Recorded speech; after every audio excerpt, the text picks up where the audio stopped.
প্রাচীর ভাঙা ও ইয়াজুজ মাজুজের মুক্তি। নির্ধারিত সময়ের আগমন।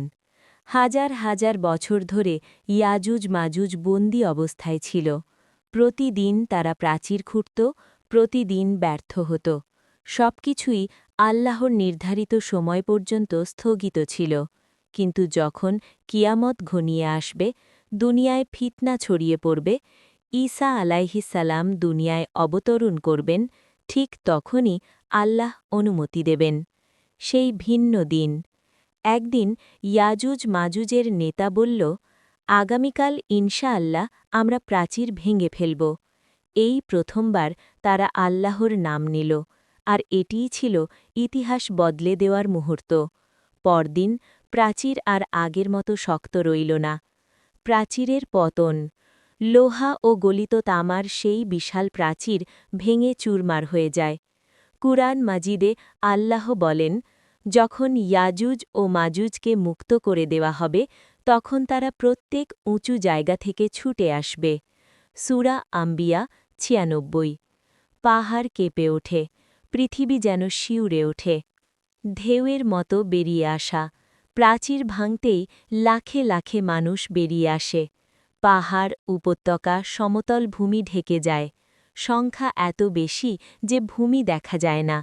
তারা যেন মানুষের ঢল, কিন্তু মানবতা ছাড়া। মানুষের আতঙ্ক। খবর ছড়িয়ে পড়ে, ইয়াজুজ মাজুজ বের হয়েছে।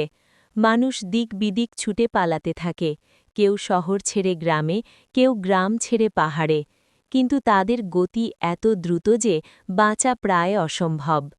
পৃথিবীতে প্রথম প্রবেশ। ইয়াজুজ মাজুজ যেদিকেই যায়, গ্রাম উজাড় হয়, শহর ধ্বংস হয়, মানুষ নির্বিচারে নিহত হয়। তারা কোনো নিয়ম মানে না, কোনো সীমা চেনে না। তাদের ভয়ঙ্কর কথা। তারা চিৎকার করে বলতে থাকে, আমরা পৃথিবীর সব মানুষকে শেষ করে দেব। এই কথা শুনে মানুষ বুঝে যায়, এটা শুধু যুদ্ধ নয়, এটা কিয়ামতের আলামত। মুমিনদের আর্তনাদ। মুমিনরা তখন বলে, হে আল্লাহ, এ তো আমাদের সাধ্যের বাইরে। তারা আশ্রয় নেয় পাহাড়, দুর্গ ও নিরাপদ স্থানে। তাদের শেষ ভরসা একমাত্র আল্লাহ। পৃথিবীতে ইয়াজুজ মাজুজের প্রথম ভয়াবহ তাণ্ডব। আতঙ্কে জমিন। ইয়াজুজ মাজুজ মুক্ত হওয়ার পর পুরো পৃথিবী যেন কেঁপে ওঠে। যে দিকে তারা অগ্রসর হয়, সেই দিকেই পড়ে যায় মৃত্যু ও ধ্বংসের ছায়া। মানুষ শুধু একটাই কথা বলতে থাকে, এরা মানুষ নয়, এরা যেন ধ্বংসের ঝড়।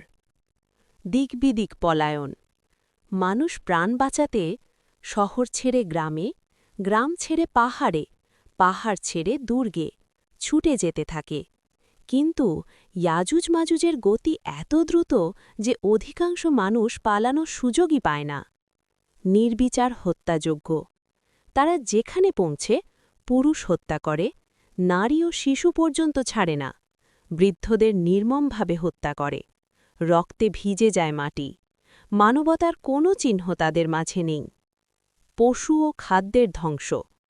শুধু মানুষ নয়, গবাদি পশু জবাই করে, শস্যক্ষেত পুড়িয়ে দেয়, খাদ্যভাণ্ডার লুট করে।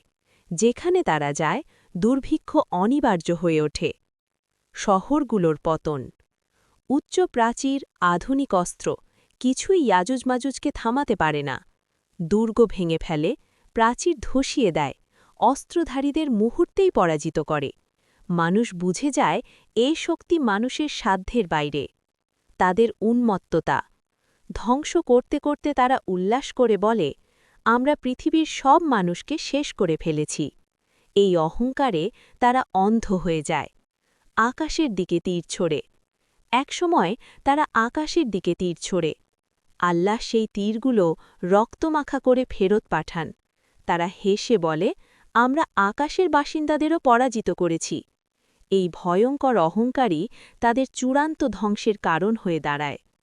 মুমিনদের অসহায়তা। মুমিনরা তখন দিশেহারা। তারা বলে, হে আল্লাহ, এই বিপদ থেকে রক্ষা করার শক্তি আমাদের নেই। তারা আশ্রয় নেয় পাহাড়, দুর্গ ও উঁচু স্থানে। একমাত্র ভরসা আল্লাহ। এই তাণ্ডব মানুষের মনে স্পষ্ট করে দেয়, মানুষ যত শক্তিশালী হোক, আল্লাহর ইচ্ছা ছাড়া সে কিছুই নয়।